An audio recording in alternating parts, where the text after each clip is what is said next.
24 हरामखोर लोकांपैकी एकाला मारायचं होतं. गुरुवर्य महाभारतात 24 हरामखोर होते. 24. भाषा जरा मराठवाड्यातली, मला काय भीती वाटत नाही. कीर्तन घेणार नाहीत नका घेऊ, तुम्हाला 30 गाव पठ्याल 36 गाव, मी काही कोणाच्या मागे लागे नाही. 24 हरामखोर लोकांपैकी एक जयद्रथ नालायक होता. नालायक. भारतीय संस्कृतीतल्या एका मानवी सिंहाला शस्त्र नसताना उत्तरेश्वर महाराज लात मारली. लात, प्रवीण बॉल, लात मारली. आपल्या संस्कृतीला ते मान्य नाही. जयद्रथ शूर होता, अभिमन्यू गुरुवर्य. आणि दुसरी गोष्ट रक्ताच्या नात्यातला होता. तिसरी गोष्ट एका वारकऱ्याचा मुलगा होता. तुम्ही आम्ही वेळ भेटल्यावर भजन करीत असू. शिंक जांभाई ती तुका वेळ, अर्जुनाला शिंक जांभाळीन काही तोंडान बोलत असताना तरी पण अंगावरची रोम कृष्ण कृष्ण म्हणत होते. असा वारकरी असेल का? बरं, एकटे अर्जुन नाही, सगळे भाऊ. पाहती पांडव अखंड वनवास, पाहते पांडव अखंड वनवास, हरिच्या देवासी आळवे,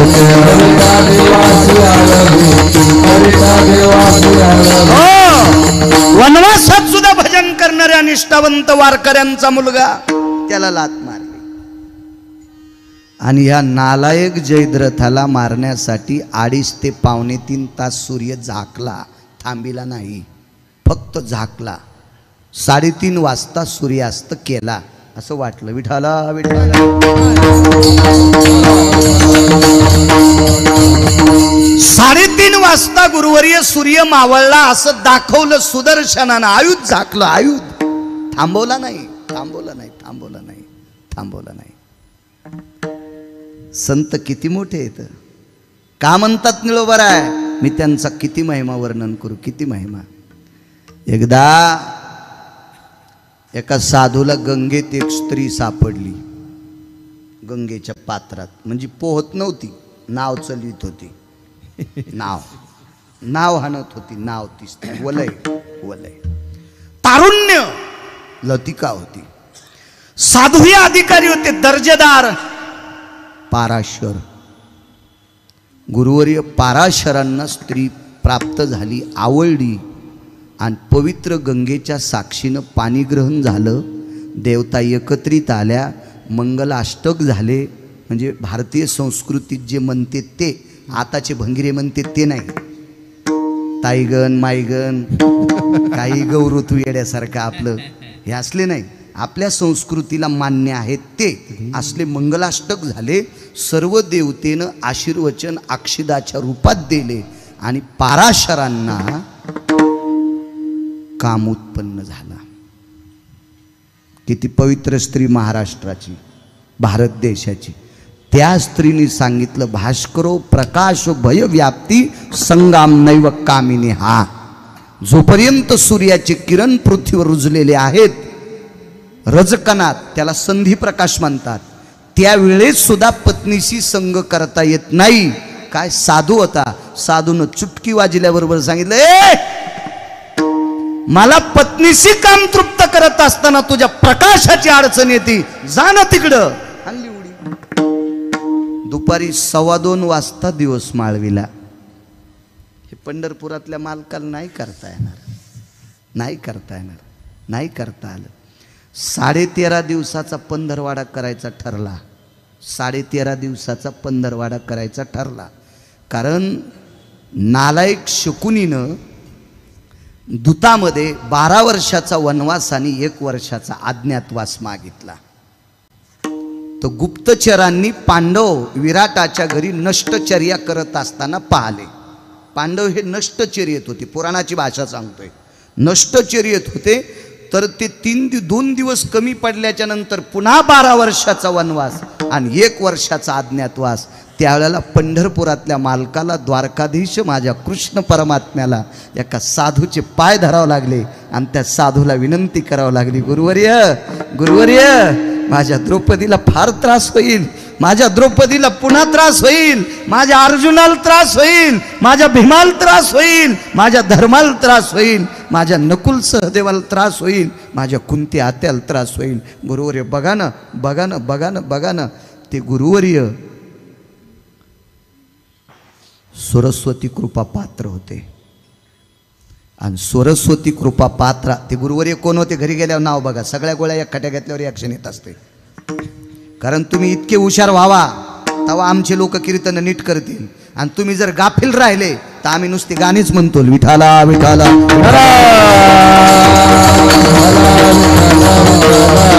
सरस्वती ब्रह्मकन्या कृपा पात्र साधू गुरुवर्य, त्या साधूनं देवानं दर्शन त्या साधूचं घेतलं. आणि त्या साधूनं सरस्वतीचा धावा केला. माय, जगाच्या मालकाने माझं दर्शन घेतलंय, काम आहे, 13 दिवसाचा पंधरवाडा करावा लागतो. अक्षराची मालकीने, वाणीची मालकीने, रस्वदीर्घाची मालकीने. हा, किती मोठी मालकीन. बोलता बोलता गुरुवारी रस्वदीर्घ चुकलं तर पुढचे दातडं बाहेर काढतात. इतकं हानते लोक. राम महाराज इतकी सरस्वतीची ती वाणीची मालकीने. आणि त्या सरस्वती मातेचा धावा केला. आणि काय करायचं? 13 दिवसाचा पंधरवाडा करायचं. कळा बवा करणाची या चाली, शन एक निमिषे पावली, संवत्सरे धात्री मोजिली, ती ब्रह्मकन्या माऊली वो. कळा बवते करन, हिगा भाषा पंचांगाची जाण. हे मी टाकलाय शब्द. ही कशाची भाषा आहे? पंचांगाची. सगळे सूत्र एकवटले. करण, बव, क्षण, निमिष, संक्रमण, उत्क्रमण, अपरण्यकाल, भयकाल, व्याप्तिकाल, निधध्यासकाल, सर्वकाल, पुण्यकाल, आवृत्तकाल, सर्व काल असे गुंडाळले. आणि 13.5 दिवसाचा पंधरवाडा केला. पंढरपुरातल्या मालकानं नाही, एका साधूनं केलाय. म्हणून बरोबर आहे पहिल्या कडव्यात म्हणतात,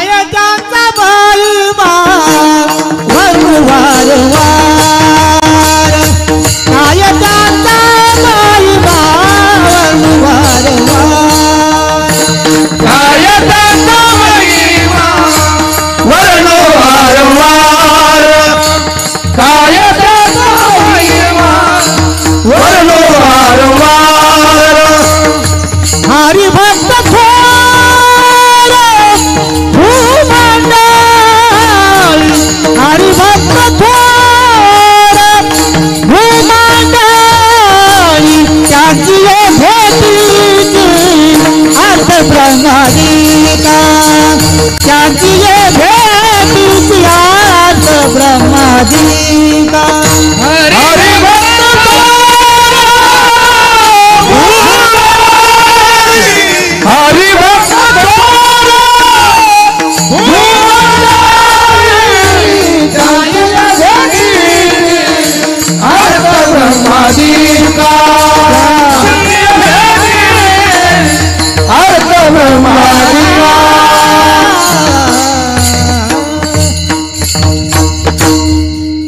मालकाने पंढरपुरातल्या नमोदपणे सांगितलं, अर्जुना धर्मा, सगळ्यात सोपं वाक्य सांगतो.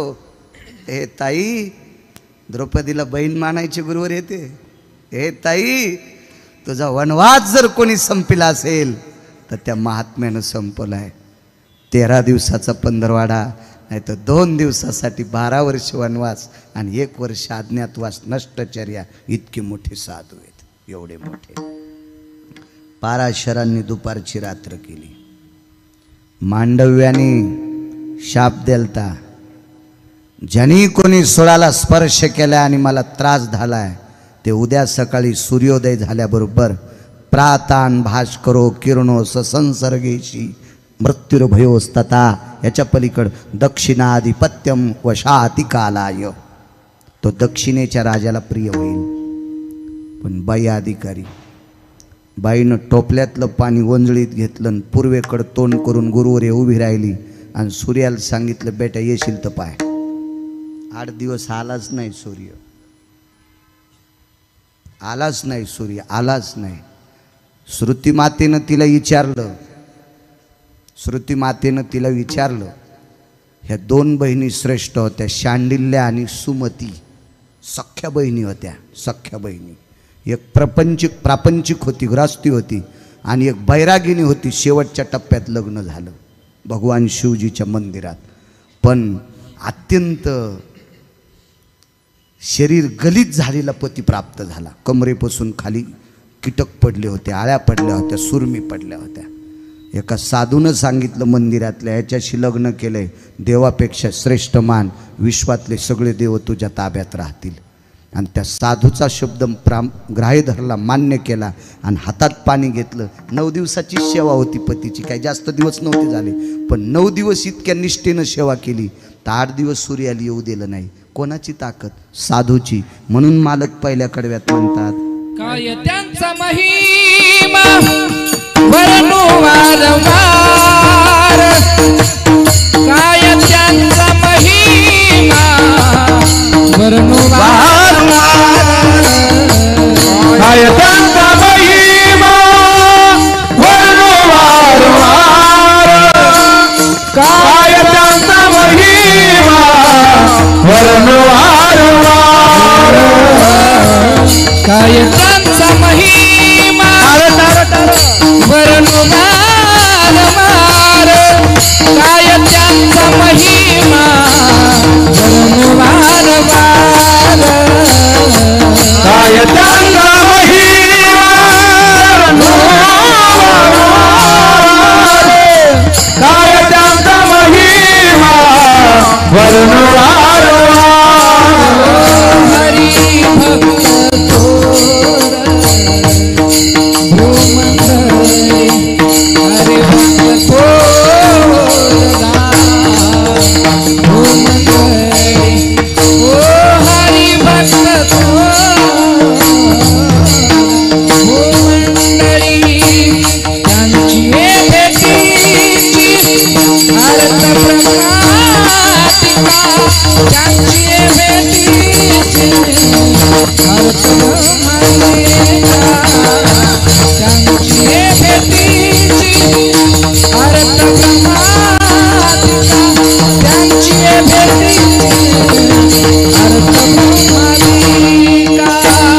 हरी भक्त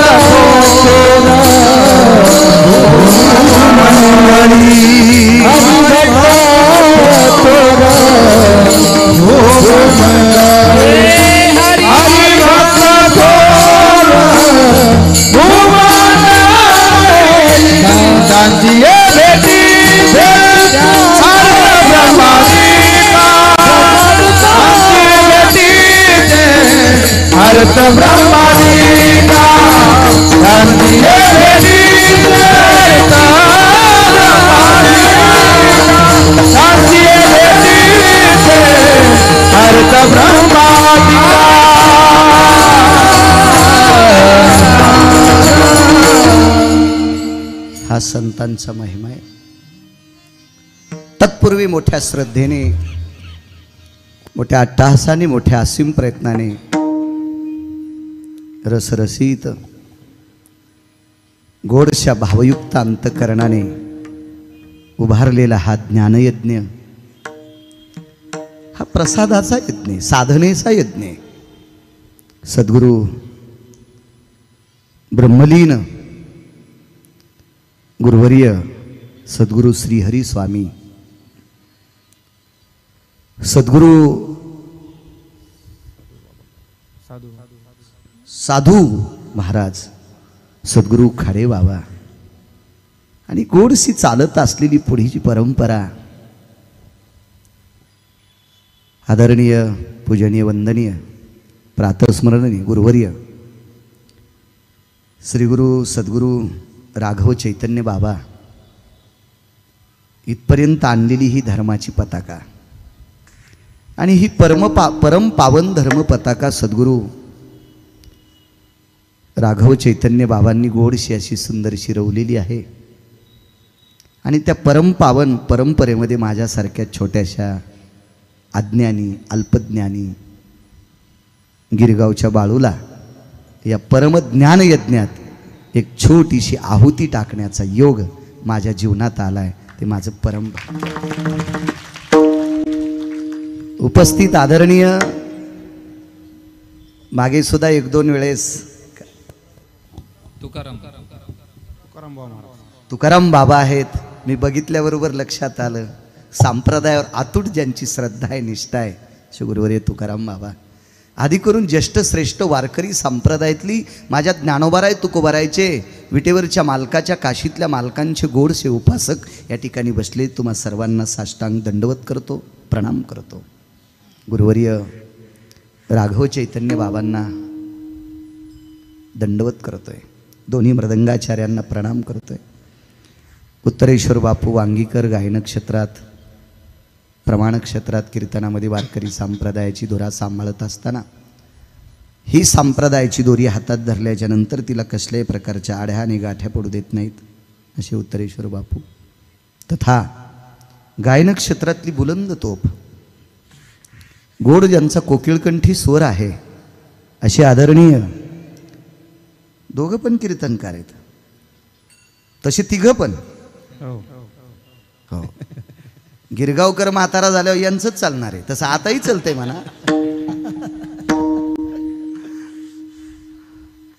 असे प्रवीणजी महाराज सोळंके तथा बापू आणि आदरणीय आमचे बालाजी महाराज मोहिते एकाच गावचे आहेत. नारायण बाबा कृपापात्र तिथे फार मोठ्या साधूंचा अधिष्ठान आहे. असे बालाजी महाराज तेही उत्कृष्ट कीर्तनकार आहेत, सुरेल लोक आहेत. तसं मला उलटं गाता येत नाही. अशी चांगली लोक असल्यावर मला नीट कीर्तन करता येते. गोडशी ते बाजूचे बाबा सुंदरसं प्रमाण म्हणलं मोरे वा वा वा वा. शहाण्याबाईनं घातलेलं लोणचं वाळून गेल्यावर पाण्यात बुडून चोखा वाटते. आणि कालच्या टिकल्यावालीनं घातलेलं लोणचं तिसऱ्या दिवशी त्याच्यावर पांढरा थर येतोय. ती दुनियाची मसाले टाक. तू हातच धुत नाहीत ना, कशातही हात बुडीती. लोणचं घालता घालता बी कंगवा घेऊन आरशा पुढे जाती. हो त्याच्यामुळे हिच्या चपाती तिच्या भाकरी तिच्या पिठल्यातही केस निघते. आणि तरी तिचा नवरा म्हणतो माझी मंडळी फारच सुग्रण आहे. वा तुझं प्रारब्ध तुर्कस्तानच्या पलीकडे झोपलंय सोमळ्या. विठाला विठाला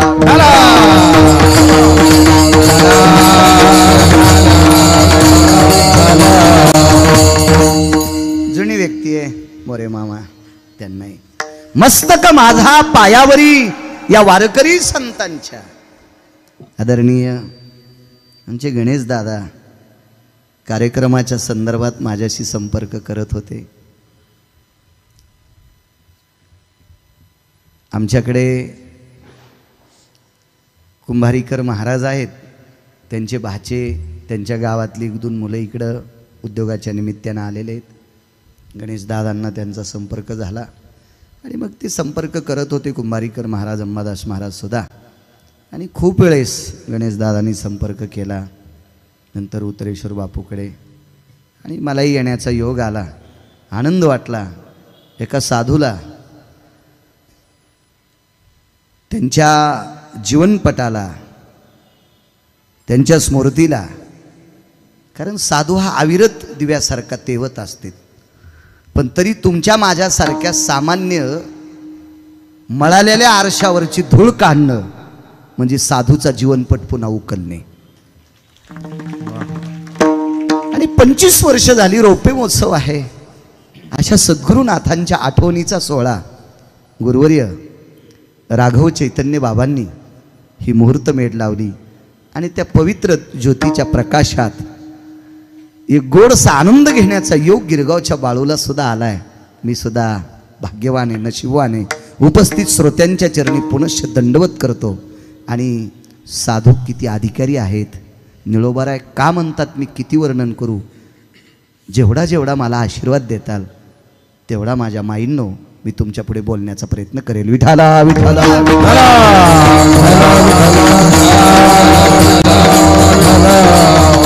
मोठ्या मोठ्या ज्ञाती विद्वान प्रचंड अभ्यासू लोकांचे कीर्तन आहेत. त्यातली त्यात एका सेवकाचं पण कीर्तन आहे. गुरुवर्य संजयजी महाराज पाचपोर. अभ्यासू किती असतील, वेदांतिक किती असतील, शास्त्राचा अभ्यास किती, पुराणाचा अभ्यास किती, रामायणाचा अभ्यास किती, भागवताचा अभ्यास किती असेल हे मोजण्यासाठी गुरुवर्य माझ्याकडं पारडं नाही. पण त्यांच्याकडं सेवेचा दर्जा फार मोठा आहे. ते गाईचे उपासक आहेत, गौमातेचे उपासक आहेत. आणि दुसरी गोष्ट, मी मगाशी बाबांना बोललो, गुरुवर्य बाबांना, की सद्गुरू पाचपोर बाबा हे मंदिराच्या जीर्णोद्धाराच्या बाबतीत पण फार मोठा त्यांचा प्रचंड सेवेचा वारसा आहे. कारण त्यांचा आदर्श घेऊनच मी गायीसाठी फार मोठी एक वास्तू बांधली. कारण कधी कधी ज्या माणसांचं आपण चांगलं शिकतो का, ती माणसं आपल्याला आदर्श तत्वातले गुरुवर्य असतात. नाव बघितलं, छान वाटलं. त्यांनाही प्रणाम. माझा रामकृष्ण हरी जय हरी बाबा तुम्ही सांगा त्यांना आल्यावर. या सप्ताहामध्ये खारीचा वाटा, ज्याला तिळा इतकी जरी सेवा घडली असेल गुरुवर्य, त्याही सत्पुरुषाला माझ्या श्रीहरी बाबांचा, माझ्या खाडे बाबांचा, माझ्या साधू बाबांचा, गुरुवर्य राघव चैतन्य बाबांचा गोड अशा प्रकारचा आशीर्वाद त्याही पुण्यात महात्म्यांना लाभो अशी विश्वचरणी प्रार्थना आणि माझ्या अभंगावर येतोय. विठाला विठाला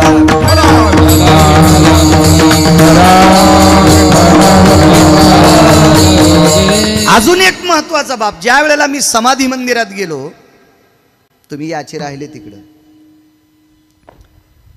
गुरुवर्य महात्म्यांच्या समाधी मंदिरात ज्या वेळेला मी गेलो, त्यावेळेला मला शेगावची आठवण झाली. एक छोटासं ध्यान मंदिर, ती शिस्तता, ते नाविन्य, आसनपट्ट्या कोणी घ्यायच्या, कधी ठेवायच्या, आटपल्याच्या नंतर कुठे ठेवायच्या, ही शिस्तता, तो आरतीची वेळ, ती पावनता, ती सात्विकता, तो सदाचारपणा, ती वैचारिक पातळीची स्थिरता, या सगळ्या गोष्टी त्या छोट्याशा मंदिरात दिसून आल्या. म्हणजे निश्चित त्या मंदिरामध्ये विश्वातल्या सर्व देवतेचं चैतन्य आहे. विठाला विठाला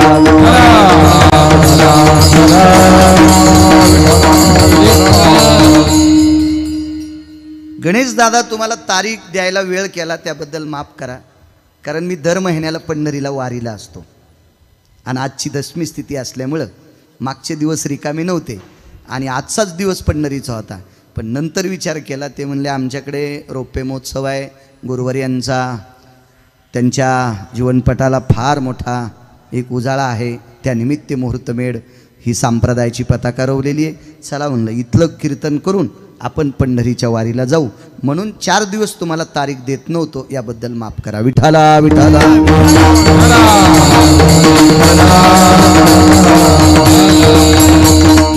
किती मोठी संत गुरुवर्य साधू बाबा असतील, श्रीहरी बाबा असतील, खाडे बाबा असतील. ज्या वेळेला मी तो ग्रंथ पाहिला 21 अध्यायाचा, त्यातली अक्षरातली जी कृपा पाहिली, ती कृपा फार मोठ्या संतांची कृपा आहे. आणि ती बुद्धी, तो विवेक, ते चैतन्य, तो अधिकार गुरुवर्य तुम्हाला ईश्वराच्या कृपेने प्राप्त झाला. असं करू म्हटल्यानं होत नसते. खूप लोक सायास करतात पण ते फळाला येत नाहीत. एका व्यक्तीने एवढी ज्वारी पेरली, एवढी ज्वारी पेरली, उद्या कापायला जायची की तुकाराम बाबा संध्याकाळीच गाराचा पाऊस आला. ज्वारी पेरली होती असं कळालंच नाही इथं. आणि तो पाऊस न येता भक्तीचा पाऊस तुमच्याकडे आला आणि तुमच्या हाताने अक्षराची संपत्ती निर्माण झाली. या भक्तगणांच्या पदरात ती अक्षराची संपत्ती गुरुवर्य चैतन्य बाबा तुमच्यामुळं प्राप्त झाली आणि तुमच्यावर गुरुवर्यांची उदात्त अंतकरणाने कृपा झाली आणि तो भाव तुम्ही प्रगट केला. त्याही ग्रंथाला गिरगावकराचा सादर प्रणाम, साष्टांग दंडवत वंदन. किती मोठी संत असतात. महिन्याची एक वारकरी येतं, दर्जा किती मोठा आहे संतांचा पहा. दर महिन्याचे पंढरीचे वारकरी वारी करून करून करून करून त्या वारकरी बाबांचे पाय वाकले. इतकी वारी केली. त्यांची अशी वारी नव्हती बरं. दिंडीत जाऊन फक्त सेल्फी काढायचा आणि व्हॉट्सअपवर सगळ्या मित्रांना फोटो टाकायचा, मी दिंडीत आहे, आणि निघला पप्याच्या माई संगप्पा हाणायला. सोंबळ्या, भडव्या, नालायका, हरामखोरा, तुला यम इतका हानीन, तू इंच भर जागा ठोचा नाही लाल करायची. तुम्हाला मगाशी बोलून गेलो गुरुवर्य, आमच्या लोकांना फसवावा, पण देवाला आणि संताला फसवायची काय मायवी आली आमची. येथे नाही खोटा चालत परिहार, नाही खोटा चालत परिहार, येथे नाही खोटा चालत परिहार, येथे नाही खोटा चालत परिहार. गाण्याची अंतर पांडुरंगा, गाण्याची अंतर पांडुरंगा,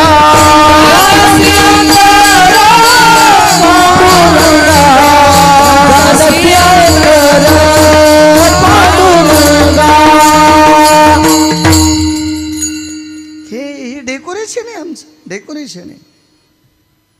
पाय वाकले, पाय कसे वाकत असतात माहिती, चालत्या माणसाचे उलटे, टोंगळे गुडघे बाहेर आणि पंजे आत येत असतात. वारकऱ्याचा दर्जा, साधूचा दर्जा किती मोठा आहे. गुडघे बाहेर वाकले, पाय आत वाकले. विटेवरच्या मालकाच्या वारीमध्ये चालत असताना दर महिन्याची वारी, पायाचे घोटे घासायचे प्रवीण बुवा, बालाजी बुवा घोटे घासायचे. घोटे घासून घासून घासून गुरुवर्य त्याच्यावरची त्वचा, त्याच्यावरची चामडी निघून गेली. वय झालेलं होतं, 90 पार केली ती. मज्जा म्हणजे मांस तंतू बऱ्यापैकी विरून गेलेले होते, जीर्ण शरीर झालेलं होतं. अंगात चालण्यापुरतं अशुद्ध असेल, अशुद्ध म्हणजे रगत. मराठी भाषेत रक्ताला रगत म्हणतात, रक्त नाही. हे लांबून टिंब दिलेला नाटकीपणा आहे, हा चोंबाळेपणा आहे. मधात 4-2% चोंबाळ्याने हे टिंब घातले. विठाला विठाला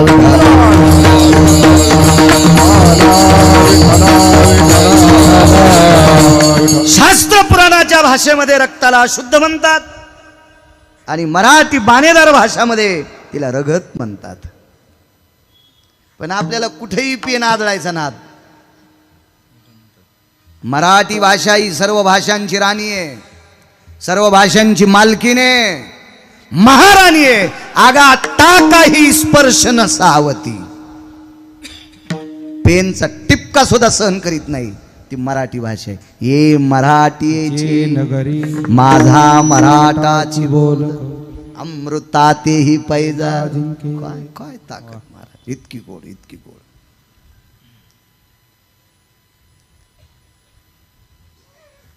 थकून गेले, वारी करून एकदा घरी परत जात होते. मोठी लोक मोठी असतात महाराज. तुमच्या भागातला किती श्रीमंत मेल्यावर 25 वर्ष त्याची पुण्यतिथी होईल? चला रावणाला ओव्हरटेक करणारा 25 वर्ष त्याची पुण्यतिथी गुरुवारी होऊ शकते? नाही. आज तुम्ही तिसरे अनुयायी आहात, अजून लाखो होतील, लाखो होतील, लाखो होतील, तरी ही बिंब हरवणार नाहीत.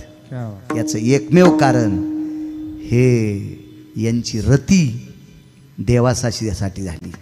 यांची रती कशासाठी? देव.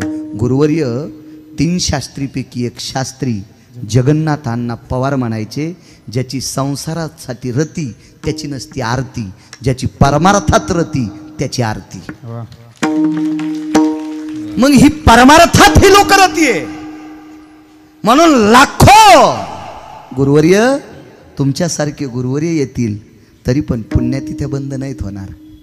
रावणाला ओव्हरटेक केलेली श्रीमंत कितीतरी कुंटलानं 1-2 पुण्यतिथ्या पोरग बँड लावून करीन, डीजे लावून करीन, आणि त्याच्यानंतर ते आम्हाला म्हणतात लक्षातच राहिलं नाही. याचं एकमेव कारण आमच्या संसारात रते आहेत. किती मोठी लोक, किती मोठी. बघा पुढे, घरच्या लोकांनी त्या वारकरी मावांना विनंती केली, थकलंय 90 पार केली तुम्ही, किती वाऱ्या करता? ते म्हणले मग करू काय, करू काय, तुम्ही आराम करा. आरामान काय होईल, तरी शरीर कुजन, तरी शरीर कुजन. कितीतरी झोपणाऱ्यांना किडे पडले.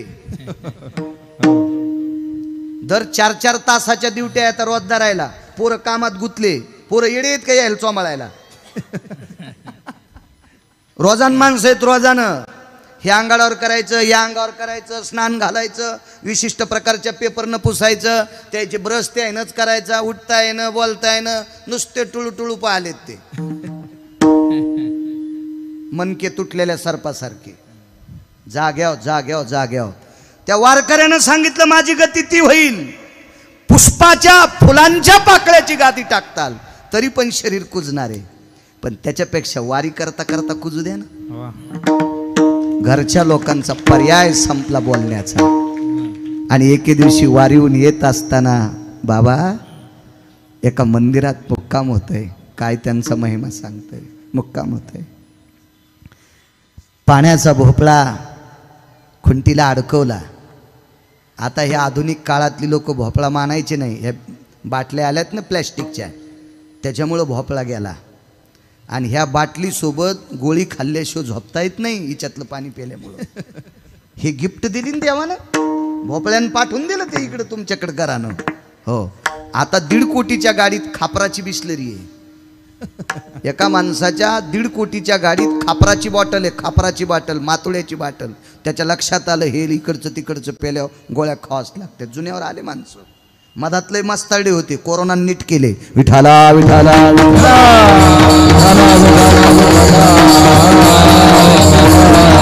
आणि याला कारणीभूत तुम्ही पण आहात. जरा जरा नवऱ्याकडे पैसे झाले की आज मला स्वयंपाकाचा कंटाळाच आलाय, मला आज जरा कसनूसच व्हायले. कसनूस नावाची बिमारी वैदिक आयुर्वेदामध्ये नाहीच ना. कसनूस नावाची बिमारीच नाही. मला आज कस्तरीच व्हायले. मी बऱ्याच डॉक्टरला विचारलं कस्तरी बिमारी कुठे, कसनूस बिमारी कुठे नाही. मी जरा बेचेनच व्हायले. त्यांना विचारलं बेचेन नावाची बिमारी का, ते म्हणले नाही हो आमच्याकडं नाही, आम्हाला काही धन्वंतरीनं शिकविलीच नाही अजून. आणि यांच्या ह्या बेचेन नावाच्या बिमाऱ्या पप्प्याच्या बापाला म्हणतात आज बाहेरूनच डब्बा मागवा. वा वा वा पप्प्याची माय वा, तू मेल्यावर तुला मीठ लावून मंदिरात ठेवू म्हणजे बाकीचं तू पाहून शिकत्यान. हा तुमच्यातलाही चुकीचा 2% आहे. आजार घरी बोलवायचा. विडाला विडाला विडाला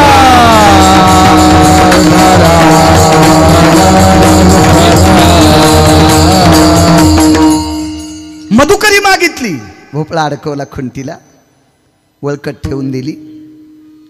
पाण्याचा प्रवाह होता तिथं, हातपाय धुतले. गावात जाऊन मधुकरी मागितली, मधुकरी खुंटीला अडकून ठेवली. मारुतीरायाच्या मंदिरामध्ये भजन केलं आणि भजन आटपल्याच्या नंतर मधुकरी खाली घेतली आणि त्या मधुकरीतलं जेवढं जाईल तेवढं अर्ध अन्न सेवन केलं आणि अर्ध जशाल तसं बांधून ठेवलं. मधुकरीला शास्त्राच्या, पुराणाच्या, वेदाच्या असं म्हणण्यापेक्षा पुराणाच्या भाषेमध्ये मधुकरीला एक नाव आहे, त्याला कांतिभिक्षा म्हणतात. शिजलेल्या पदार्थाला कांतिभिक्षा. नंतर गुरुवर्य सद्गुरू जोग महाराजांच्या परंपरेमध्ये मधुकरी असं प्रकारचं नाव आलं. विठाला विठाला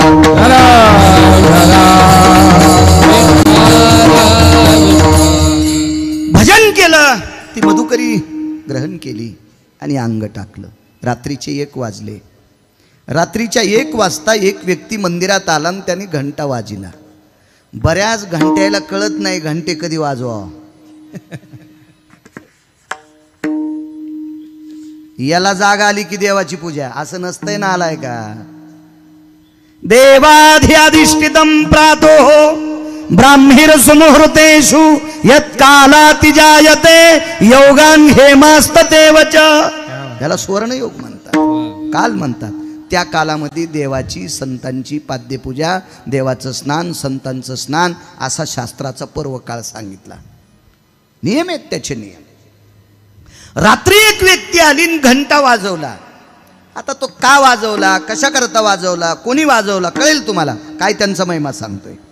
आणि मग पुढे ती घंटा वाजल्याच्या नंतर त्या नादाने झोपलेली वारकरी उठली. एकटीच होती. तोंडावरचं पांघरण काढलं. शुद्ध्यातली वारी पंढरीतल्या मालकांची आणि वद्यातल्या वाऱ्या संतांच्या असतात. संतांच्या वाऱ्या, साधू लोकांच्या वाऱ्या वद्यातल्या असतात आणि शुद्धाची वारी देवाची असती. आता चांदण्याचा प्रकाश होता, तो संधी प्रकाश मंदिरात आला. छोटंसं मंदिर होतं, त्या प्रकाशाचा फायदा उपयोग आणि मंदिरातल्या दिव्याच्या वातीचा प्रकाश यानं घंटा वाजवणारा दिसला. कोण आपण? वाट सुरू आहे. जी कुठनं आलात? प्रवासात चालतच आहे. जेवणाची काही व्यवस्था आहे का? रस्त्यात गाव लागलंच नाही. थकून थकून चालून चालून 90 वलांडलेला वारकरी रात्रीच्या 1-1:15 वाजता अंथरुणावरून उठतोय आणि उठून खुंटीला अडकवलेल्या मधुकरीतला शिल्लक शेष भाग समोरच्याच्या व्यक्तीपुढे टेकतोय. दादा खाय, राजा खाय रे, पोटाला खाय. अरे मी मधुकरी मागितली होती, पण शरीराला ताप आला आज, म्हणून एवढी मला सरली नाही रे. माझ्या मारुतीरायाची कृपा असेल, माझ्या विटेवरच्या मालकाची कृपा असेल की मी आज शिल्लक तुझ्याकरता मागितली. खा. समोरच्या व्यक्तीनं ती कपड्यात बांधलेली मधुकरी अशी त्या कपड्याची गाठ सोडली आणि त्याच्यावर त्या भाकरीचा, पोळीचा, चपातीचा काय कुस्कर असेल ते सगळा खाऊन घेतला. जपत होती माणसं. एक मन होती. तुम्ही मोठ्या श्रीमंत शहरातल्या मावल्या आहात, तुम्हाला माहीत असेल का नसेल, पण तुमची आजी पणजी यांना विचारा, गरिबी आल्यावर लाजू नये आणि श्रीमंती आल्यावर माजू नये. हे जुने शब्द मोठ्या लोकांकडनं ऐकायचे. भाकरीवर कधी ताव काढायचा नाही, अन्नावर कधी ताव काढायचा नाही. हो, लागेल तितकंच घेत जावा. 2050 अन्नाचा दुष्काळ आहे आणि हा दुष्काळ ज्ञानोबाराय तुकोबाराय सद्गुरूंच्या कृपेने आपल्यावर येणार नाही. पण हा येऊच नाही असा वाटत असेल तर कुठल्याही मोठ्या पंगतीत, सप्तात, लग्नात, कार्यात आपल्या वाट्याला आलेला प्रसाद वाया घालता कामा नये. तर हा दुष्काळ आपल्यावर येणार नाही. सावधान सावधान. बैलाला किती जरी वैरण टाकली तर गुरुवर येते नाही म्हणत नाही. मग माणसाला जर शिरा वाढा ते म्हणलं खाल्ला का नाही, तुम्हाला शुगर आहे, मग तू बैल आहे का? तू माणूस आहे ना, तुला म्हणायचं ना मला शुगर आहे, मी शिरा घेत नाही. नाही मी वरण तू का खाल्लं नाही, माझ्या पोटात स्टोव पेटवतो, तुला ॲसिडिटी आहे, मग वाढणाऱ्याला सांग ना मी वरण खाल्ल्यावर पोटात जाळ लागतोय म्हणून. तू बैल नाही ना, तू म्हैस नाही ना, तू गाय नाही ना. याचं पाप आपल्याला उदात्त नाही प्रसन्नपणानं फेडावं लागेल. मग तवा कळा किती निघतील त्यानंतर ठरवा. त्याच्याबरोबर तर नकोय. पूर्ण त्या पालवावरची भाकरीची कुस्कुरं खाल्ली. पालव झटवला, ते कपडा झटकीला आणि देऊन टाकलं त्यांच्याकडे. महाराज गुरुवर्य त्या समोरच्या व्यक्तीने विचार केला, रात्रीच्या 1:30 वाजता ज्याने आपल्याला जठराग्नी तृप्त करण्यासाठी भाकरी दिली त्याची सेवा करायची ठरली, पाय दाबायची ठरली. पाय पाय पाय पाय. आता आपण किती पत वारकरी आहेत हे वाक्य ऐकल्यावर कळलं. त्या वारकऱ्यानं सांगितलं, दादा मी 4थ्या आश्रमात प्रवेश केलाय आणि 4थ्या आश्रमात प्रवेश केलेल्या आध्यात्मिक क्षेत्रातल्या व्यक्तीने बायकोनं आंघोळीला पाणी टाकल्यावर सुद्धा त्या पाण्यानं आंघोळ करू नये असा पुराणाचा सिद्धांत सांगतोय. पुराणाचा सिद्धांत नैवम गिरगावकर लिखितम. कारण आज निमूटपणे तुम्ही गुरुवर्य माझं ऐकायले, पण कॅमेरे चालू आहेत. महाराष्ट्राच्या मातीत मला कॉलर धरून विचारू शकतोय, बाळू कशाच्या आधारावर बोललास? आधारा वाचूनी काय सांगशी कहाणी, पाहुणी ग्रंथ करावे कीर्तन. वारकरी संप्रदायातल्या वक्त्यांनी आधार नसताना बोलणं गौमांस खाल्ले इतकं पाप लागतंय, इतकं पाप लागतंय, इतकं पाप, इतकं पाप. चतुर्थो स्थानो इति आश्रमा भवा भार्यास्त जायते हे त्यागाम कर्मोति वर्जिता स्वकर्माती आयती प्रसन्नती भवा. हे काय एखाद्या नशा करणाऱ्याने लिहिले काय? एखाद्या नालायकाचं वाक्य? त्यानं संपूर्ण कर्माचा भार आपल्या स्वतःच्या अंगावर घ्यायचा हा 4थ्या आश्रमातला निर्णय आहे. आणि तुम्ही माझे पाय दाबावे. ही मधुकरी मला दुसऱ्या मावल्यांनी दिली आणि लोकांनी दिलेला प्रसाद मी तुम्हाला दिलाय, त्याच्या बदल्यात तुम्ही माझे पाय दाबावा. मी वारकरी आहे, मी 4थ्या आश्रमातला साधक आहे. नकोय मला, नकोय. ते पुढचं ऐकत नव्हता. पुढच्यानं सांगितलं, एवढ्या रात्री तुम्ही मला प्रसाद दिलाय त्याच्या ऋणातून मी मुक्त होऊ शकतो, मला मुक्त व्हायचंय. पण समोरच्या वारकऱ्यानं सांगितलं तुम्हाला भाकरी दिल्यावर जर पाय दाबून घेतले तर मला पुढच्या जन्मात तुझ्या दाराचा बैल होऊन तुझा आऊत वाढावं लागेल, कुत्र होऊन तुझं दार सांभाळावं लागेल, तुझ्या घराचा कामाटी होऊन तुझं काम करावं लागेल. पण समोरच्या व्यक्तीनं सांगितलं तुमचं फुकट खाल्ल्यावर मलाही ते करावं लागेल. हट्टी होतं. पुढचा प्रवासी नव्हता प्रवीण बुवा, जगाचा बाप होता, पंढरपुरातला मालक होता, विश्वाचा मालक होता, जगाचा बाप. हट्टी हट्टी तो. तेवढ्या अवकाशामध्ये पाठीमागं सरले वारकरी. त्या वारकऱ्याचं नाव होतं गुरुवर्य रानोबा नावाचे वारकरी. तुम्हाला पुढे कळल ही किती मोठी परंपरा आहे, सांगतोय पुढे तुम्हाला. रानोबा नाव होतं त्यांचं. आणि मग पाठीमागं घेत असताना तळवे पाहण्यात आले. तळवे 8 लोकांनी पाहिले. त्याच्यापैकी एका स्त्रीने पाहिले, ते पंढरपुरातल्या मालकाचे पाहिले. तिचं नाव होतं शबरी. तळव्याच्या जखमा पाहिल्याबरोबर देवाच्या पायावर आपलं डोकं ठेवलं.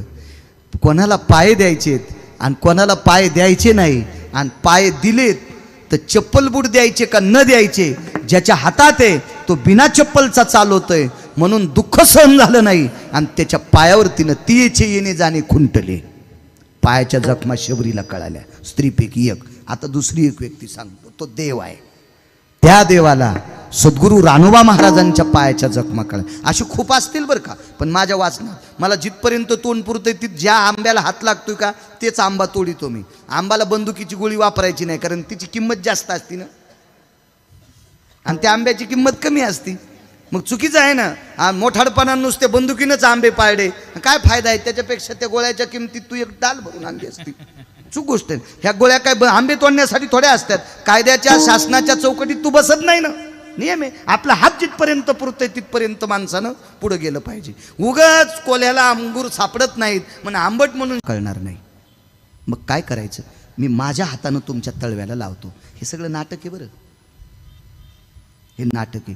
काही करून पण वारकऱ्याची सेवा करायची, काही पण करून वारकऱ्याची सेवा करायची. महाराज कर्ज उचरायचे, ब्रह्मांडाचा धनी तो संती केला ऋणी. पैठणच्या मालकांनी सांगावं, विश्वाच्या मालकावर जर कर्ज कोणाचं असेल तर या संतांचं आहे. जगाचा बाप ऋणी कोणी केला असेल तर या संतांनी केलाय. विठाला विठाला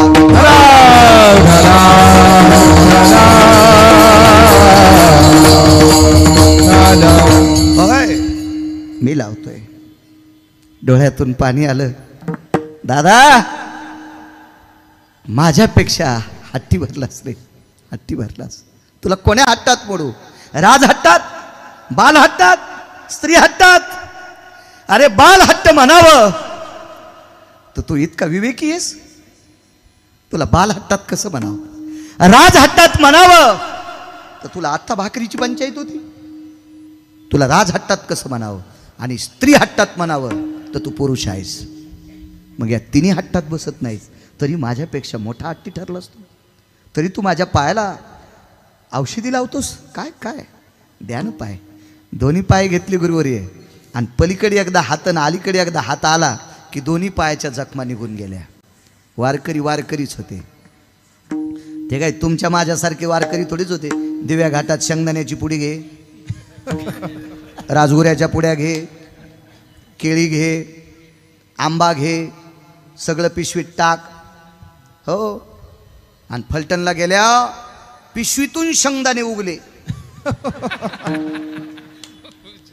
ते शेंगादाणे भयमुख पिशवीतून बाहेर आला. उगला न तो उगला म्हणजे शेंगादाणे. आणि राजगिऱ्याच्या वड्या, राजगिऱ्याच्या वड्याला मुंबईत पाऊस पडला की इथल्या पुण्यातल्या वड्यांना सर्दी होती. उघड्या केल्या की अशा लवचिक होत्यात का नाही, त्या शेंगादाण्याला चिटकल्या. लागलीच केळीचं पाणी भिनलं, लागलीच आंब्यानंही थोडंसं देठातनं पाणी सोडलं, आणि मस्त पर्क्युलेशन गोड झालं, आणि पिशवीतनं शेंगादाणे उगले. असा वारकरी असेल का ते. एक तर इतके गोड, पुढच्याने केळी वाटल्या, उभ्यानंच खाल्ल्या. वा, जशी तू शेळीचीस. दर्जा सांभाळला पाहिजे आपला दर्जा. आपण फार मोठ्या परंपरेतले. एखादी परंपरा सोन्याची परंपरा असेल, ते गाव सोन्याचं असेल, रस्ते सोन्याचे असतील, आमकम प्रतिमा सोन्याची असेल, तिथलं सोन्याच्या नाना प्रकारच्या नगरीत राहणारे लोक असतील, पण ही परंपरा इतकी मोठी आहे, या परंपरेतला दारातला तरू सोन्याचा, जयाची द्वारी सुवर्णाचा. एवढ्या परंपरेतले वाघिणीचं दूध पिणारी माणसं आहेत आपण. बाकीच्या दुधाला नाही हात लावायचा आपण. दर्जेदार परंपरेतले जरासं थोडं लाजलं पाहिजे. केळी उभ्यानंच खाल्ल्यानं सालटे फेकले, एका तात्विक वारकऱ्याचा पाय घसरून त्याचा पाय मोडा. किती जन्म बैल व्हावं लागेल त्याची सेवा करण्यासाठी. असे असतील का वारकरी? ते पायाच्या जखमा दुरुस्त झाल्याबरोबर औषध लावणाऱ्याचं मनगट पकडलं. गणेश दादा मनगट पकडलं औषध लावणाऱ्याचं. कोण आपण? को भवा, को भवा, को भवा. आपण कोण? कोण कोण कोण? हात झटकीत होतं. अहो, त्यानं जगातल्या 6 गुंडापैकी 1 नंबरच्या गुंडाला दुपारी 2:18 आपटू आपटू आणलंय. तो इतका 1 नंबरचा गुंड आहे पंढरपुरातला. त्याच्या पुढे तुमच्या आमच्या गुंडागिऱ्या चालतात का? त्याच्या पुढे तुमचं आमचं शहाणपण चालतंय का? एक जण म्हणला मी जिल्ह्यात 1 नंबरचा चालू आहे. मग तुझ्यासारख्या चालूला ज्यानं जन्माला घातलं तो किती चालू असेल याचा विचार कर. आहे का नाही भाऊ? तुमचा अभिष्ट चिंतन सोहळा आहे. आपण म्हणायचंच नाही. आपण एक जण म्हणला मी फार चतुर आहे. अरे देव चतुर, देव चतुर. त्याच्यासारखा चतुर कोण नाही हे लक्षात ठेव. तुला मेमरी कार्ड द्यायची ताकद त्याच्या हातात. काय तू चतुरपणाच्या आंबाड्या सोलायला लागलेला आहेस. महाराज, भक्तीची ताकद गुरुवर्य सुटू शकत नाही. होय भक्ती केला पूर्वी धरावी ती, धरीला पंढरीचा हृदय बंदी खाना. नाही सुटत, नाही सुटत, नाही सुटत. मनगटत धरलं. कोण? शेवटी वय झाल्यामुळं ताकद कमी पडली. मागितली कोणाला? मागच्याला. माग शेंदूर लावलेले होते. हा, तुम्ही मारुतीरायाचं चरित्र सांगितलं. हो, त्या मारुतीरायाला वेगळं नाव दिलं. हो, आता नवीन नाव काय? ज्वाला मारुती. आपले शब्द दुरुस्त करायला पाहिजे बरं का. आणि मागच्यांनी दिलं आपल्याला, त्यांना खोटं म्हणायचं नाही, पण सहज तोंडातून प्रगट झालं पडलं. आता ज्वाला मारुती. आणि त्या मारुतीरायाकडे बघितलं. देवा, ए मारुतीराय. मारुतीराय वारकऱ्यातले अग्रगण्य. योनी जन्मला मरकट, तो वैष्णवा माझी अतिश्रेष्ठ. हनुमंत म्हणावया कनिष्ठ, ऐसा पापिष्ट कोण आहे? वनीचे वनचर पाले खावीर वानर, चारी मुक्ती त्यांच्या किंकर, सवे सुरवर वंदिती. पैठणच्या मालकांना सांगा, चारही मोक्ष त्यांच्या दासेत, सवे सुरवर वंदिती. आणि त्या मारुतीरायाला सांगितलं बोलत नाही, देणं ताकद. आता मारुतीरायाने ताकद दिल्यावर काय चालतंय? पंढरपुरातल्या मालकाचा मोरड्याला संसार त्यानं दुरुस्त केलाय मारुतीरायानं. शपथ पुरावा आहे. रामजी के साथ हनुमान नहीं होते, रामजी के पुरे कभी काम नहीं होते. माफी मागून बर का. हा संप्रदायात पुरावा बसत नाही, वारकरी संप्रदायात तरी माफी मागून म्हटलंय. एवढी मोठी शक्ती प्रदान झाल्याच्या नंतर मारुतीराय एक रूपल्या एक वारकरी, मेन वारकरी एका वारकऱ्याला हातच सोडीन रूप प्रगट केलं गुरुवर्य. चतुर्भुज मूर्ती प्रगट झाली आणि रानोबा वारकऱ्याचे डोळे डबडबले आणि दंडवत घातला. देवा, माझ्या पायाची मालिश केलीस. विटेवरच्या मालकाचे डोळे भरून आले. सांगितलं, रानोबा, तुमच्या भक्तीचं कर्ज डोक्यावर होतं, उतरण्यासाठी नाटक केले. ठीक आहे देवा, चलण्यासाठी आता तुझी वारी करण्यासाठी पायाच्या जखमा मिटिल्यास. छान झालं. वारकरी बाबा एक करू का? वाकलेले पाय सरळ करू का? ते रानोबा महाराज होते. त्यांनी सांगितलं, देवा, तू जर माझ्याकडे कृपेनं पाहिलंस तर मी 20 वर्षाचं पोरग होईल. कृपा कटाक्षे. आणि काय अशक्य देवाला? देवाला काय अशक्य? देवा, तुम्ही जर माझ्याकडे कृपादृष्टीनं पाहिलं तर मी 20 वर्षाचा तरुण होईल. पण याचा अवडंबर होईल, याचं जगिन्य होईल, याची लौकिकता वाढन. आणि तुझ्या दर्शनाला येण्याच्या अगोदर माझ्यात लोक पाया पडतील. आणि तुझा मान कमी करून मला माझा मान वाढवायचा नाही. मी तसा वारकरी नाही. आता जखमा नीट केल्यास तितकेच पुरे, पण पाय नीट करू नको.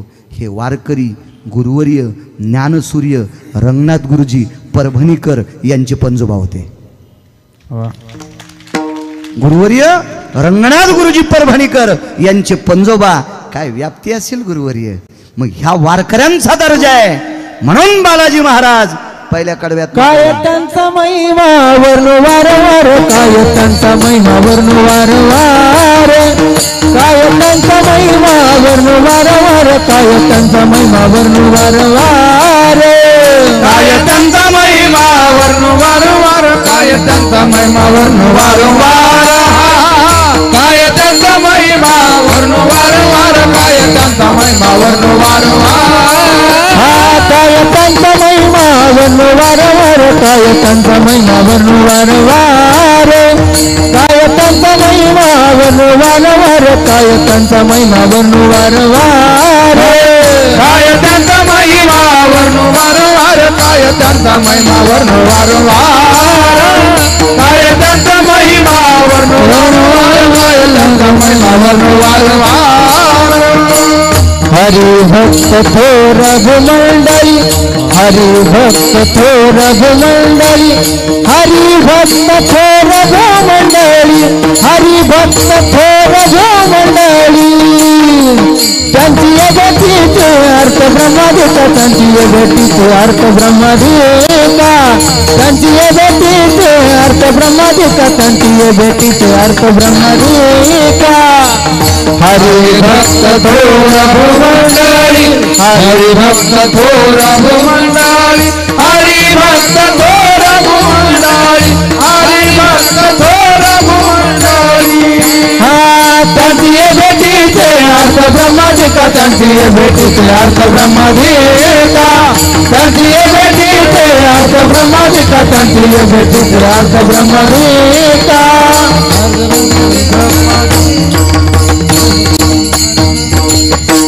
काय महात्मे आहेत महाराज. साधू बाबा, श्रीहरी बाबा, सद्गुरू खाडे बाबा, ओंकाराचा साक्षात्कार झालेली लोक आहेत ते.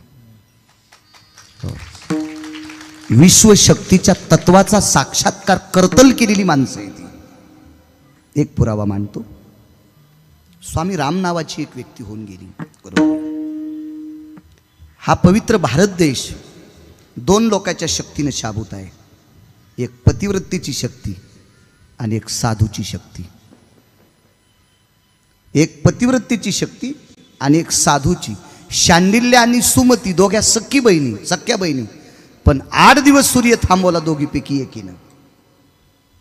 यमाच्या तावडीतून वापस प्राण आणला तुमच्यातल्या एका स्त्रीनं. काय नाव सांगता येईल तिचं? सावित्री. वा वा वा वा, सावित्री. एवढं मोठं तत्व तुमच्याकडे, फार मोठं ताकद होतं. स्वामी राम नावाची एक व्यक्ती होऊन गेली. 1949 ते 51 या भारत देशातील 4 पीठापैकी एका पीठाचे ते शंकराचार्य होते. काय त्यांचा महिमा सांगतो. शंकराचार्य होते. आणि एके दिवशी स्वामी राम अनुष्ठाना करता नर्मदा मैयेच्या तीरावर बसले. नर्मदा मैया शक्य असल्यात प्रदक्षिणा करा. जा ना, काय होते, जा. पोरं शिक्षणात त्याच्यात चांगले जर विलीन असतील तर जा. फक्त 1-2 महिने मेकअपचं सामान न्यायचं नाही. काय होतंय. आणि तुम्ही कुठं चेहरे धुतले तर काय तुम्ही काय सुंदर थोड्याच होणार आहे. तेच रूप असते. आमचा मित्र मुलगी बघायला गेला. कारण मी पण लग्न केलं ना, त्याच्यामुळं त्यानं पण केलं. आणि आगाऊपणा थांबण्यापेक्षा लग्न केलेलं बरं. इकडं तिकडं थुत्र घातल्यापेक्षा लग्न केलेलं चांगलं. वाईट आहे का लग्न? नाही. माझ्या तुकोबरायांनी लग्न केलं, माझ्या नाथबाबांनी लग्न केलं, माझ्या सावताबाबांनी लग्न केलं, माझ्या नामदेवरायांनी लग्न केलं. तुकाराम बाबा वाईट आहे का? लग्नात त्यांना अपयश प्राप्त झालं का? नाही. पंढरपुरातला मालक 36 वर्ष एकनाथ महाराजांच्या घरी राहिला. ते एकनाथ महाराजांची ताकद नाही, त्या ताकदीच्या मागे 75% ताकद गिरिजा काकींची आहे. गिरिजा काकी जर नाथबाबांना धर्मपत्नी नसत्या तर विटेवरचा मालक कामालाही गेला नसता. महाराज इतक्या पुण्यवान बायका आहेत काय काय लोकांना. इतक्या पुण्यवान. लक्षात घ्या. नामदेवराय दिपवळीच्या पहिल्या पाण्याला पंढरपुरातल्या मालकाला आणि काशीतल्या मालकाला आंघोळीला घरी बोलवायला गेले. सण दिवाळीचा आला नमराची गेला नमराची गेला नमराची गेला सण दिवाळीचा आला नमराची गेला नमराची गेला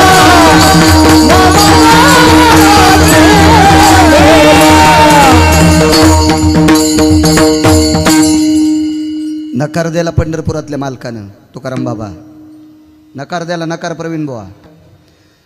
पण काशीतल्या मालकानं पंढरपुरातल्या मालकाला सांगितलं, देवा या नामदेवरायाची पत्नी ज्या वेळेला माहेराला गेलती का त्यावेळेला भजन बंद झाल्यामुळं सोन्याच्या पलंगावर झोपली नव्हती. त्यागाची मूर्तिमंत आकृती कोणती असेल तर राजाबाई होती. राजाबाई. देवा अशी परम पावन एका सरदाराची कन्या राजाई एवढी तात्विक मुलगी तिची सासू गोनाबाई आणि यांनी उठणं केले. तुला त्या उठण्याचा अपमान नाही करता येणार देवा. म्हणून काशीतले मालक आणि पंढरीतले मालक दीपावलीच्या पहिल्या पाण्याच्या आंघोळीचं उठणं लावण्यासाठी नामदेवरायाच्या घरी गेले. गोनाईचं आणि राजाईचं पुण्य. इतक्या पवित्र बायका आहेत. एक सांगू का तुम्हाला, देहूतल्या मालकांना पंढरपुरातले मालक मानित होते. देहूतल्या मालकांना पंढरपुरातले मालक राघोबाबा मानित होते. पण तुकोबारायच्या धर्मपत्नीच्या पायाची माती बी खात होता पंढरपुरातला मालक. म्हणून हा पवित्र देश माझ्या भारतीय संस्कृतीतल्या पवित्र स्त्रियांच्या जोरावर साबूत आहे, शक्तीवर साबूत आहे. राज्य राणी व संपत्ती, या देशाची राणीव संपत्ती कोणती असेल ते या देशाची स्त्री आहे आणि या देशातला साधू आहे. धन्य भूमी पुण्य देश धन्य भूमी पुण्य देश धन्य भूमी पुण्य देश धन्य भूमी पुण्य देश जेथे वैष्णवांचा वास धन्य भूमी पुण्य देश आवाज आवाज धन्य भूमी पुण्य देश धन्य भूमी पुण्य देश जेथे वैष्णवांचा वास धन्य भूमी पुण्य देश भूमी पुण्य देश धन्य भूमी पुण्य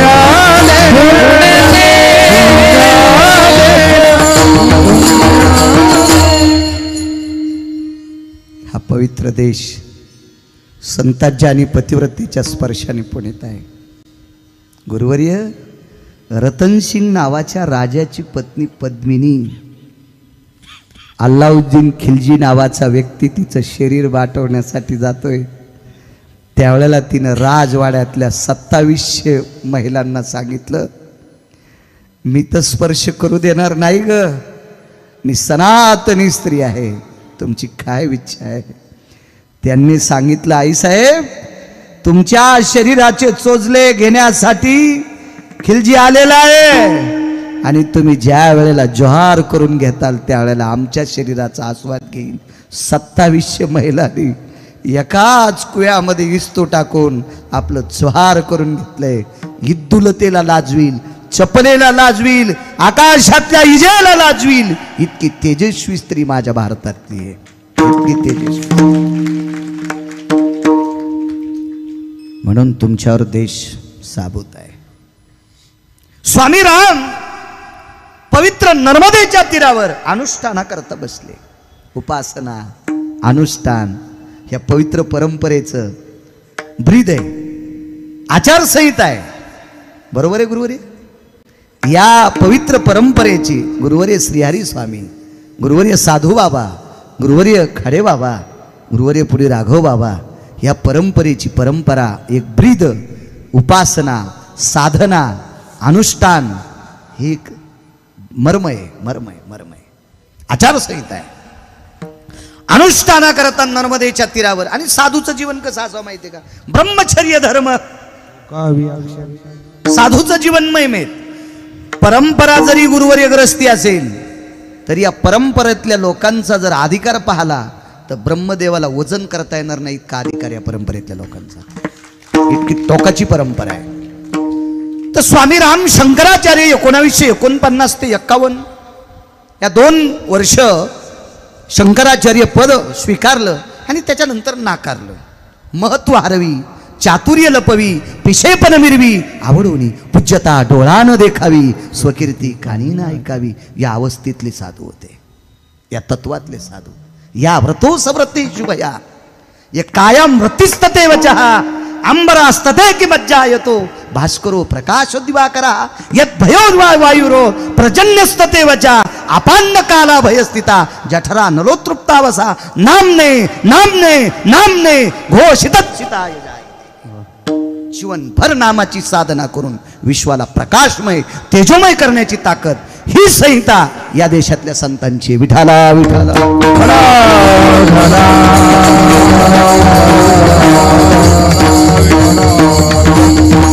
साधनेला बसले.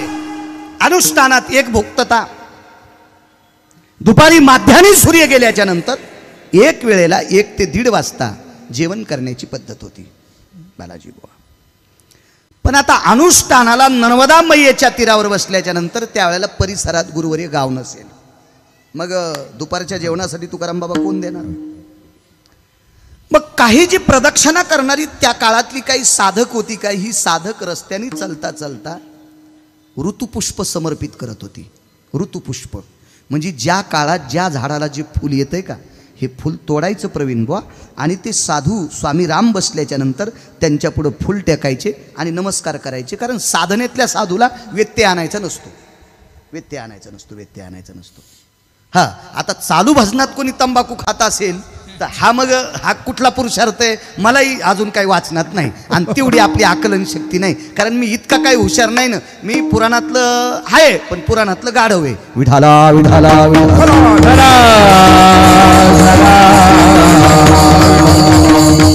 आणि त्याच्यानंतर चालू भजनात तंबाखू खाऊन जर घोंगडी खाली टाकली तर हा कुठला आगळा वेगळा पुरुषार्थ असेल परमेश्वरा तुलाच माहीत आहे का नाही. कायच गोड किती वा वा वा कथेची इंटरव्हेल करून जर तंबाखू खाता असेल तो कुठला पुरुषार्थ असेल. त्या कथाकाराच्या सानिध्यातले गुणीजन सुद्धा धोत्राच्या खालून तंबाखू चोळीत असतील तर मला असं वाटतं ऐकणाऱ्याला कोणता मोक्ष देवा हे आम्हाला कळणार नाही आणि कथा सांगणाऱ्याला कोण्या नरकात टाकावं हेही आम्हाला कळणार नाही.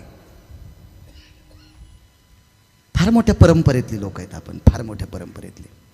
मला असं वाटतंय या पोशाखात तरी काही चुका नसाव्या. गळ्यात टाळ असल्यावर, गळ्यात विणा असल्यावर, भागवताच्या व्यासपीठावर, रामायणाच्या व्यासपीठावर, शिवपुराणाच्या व्यासपीठावर, ज्ञानेश्वरीच्या व्यासपीठावर, गाथ्याच्या व्यासपीठावर तिथं असल्यावर तरी नसावा. व्यसन करा असं म्हणत नाही, पण निदान आपण आगळ्या वेगळ्या चौकटीत आहोत, आपण आगळ्या वेगळ्या एका वैभवात आहोत. त्या वैभवात असताना सुद्धा तरी इतके नालायकपणा करायला नाही पाहिजे. कारण आपल्याकडे चष्मे फार असतात. नाही चूक करायला पाहिजे. मी मगाशी तुम्हाला पानाचा विषय सांगितला होता गुरुवर्य. पान, नागिनीचं पान हे हरितद्रव्य आहे, जठराग्नी करता, पचन संस्थेकरता प्रवीण बुवा पोषक आहे. पण हे पान तुमच्या माझ्या कपड्यातल्या लोकांनी घरी खावं. तुमच्या माझ्या कपड्यातल्या लोकांनी पानपट्टीपाशी उभं राहून जर पान खाल्लं असेल, पानपट्टीपाशी उभं राहून जर पान खाल्लं असेल आणि तिथलाच रोड जर आपण लाल केला असेल तर यम सुद्धा आपल्याला इतकं लाल करीन मग यमाला काही कळतच नसते कुठं कुठं हाणावं म्हणून. विठाला विठाला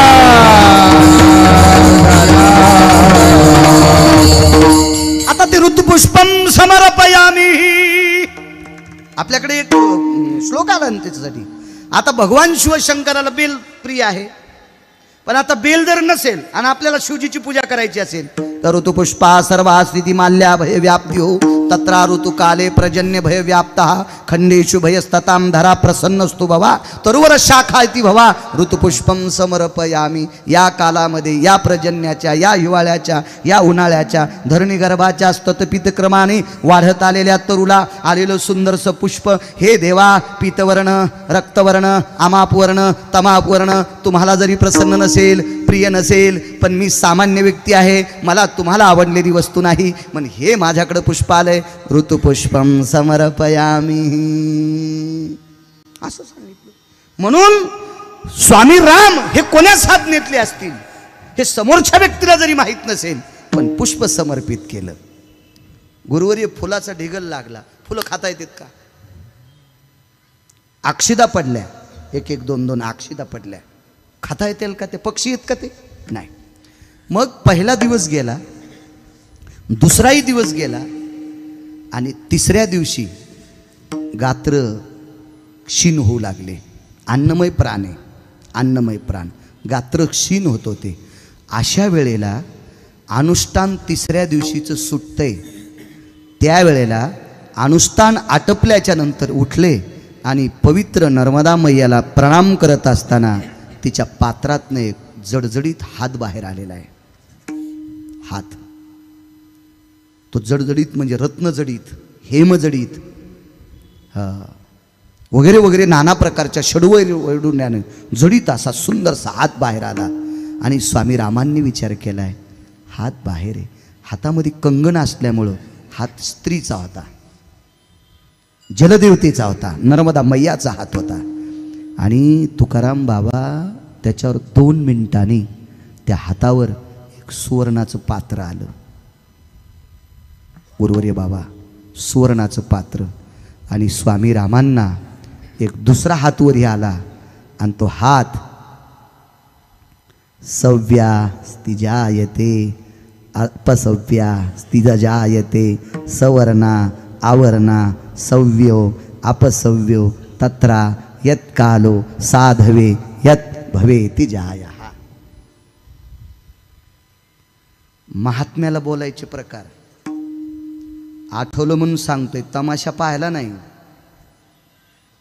असं बोलीत नसते, असं बोलीत नसते. साधवे स्थिताः, एक हात पात्रात गुतलाय, मग एका हाताने प्रणाम कसा? यावस्थापेषु यावस्थापेषु यावत्स्थापेषु, साधूला दिसणाऱ्या आणि गेलेल्या साधूला, समाधी स्वरूप साधूला आह्वानांच प्रियतान्न मम, आह्वानांच प्रियतान्न मम, आह्वानांच प्रियतान्न मम.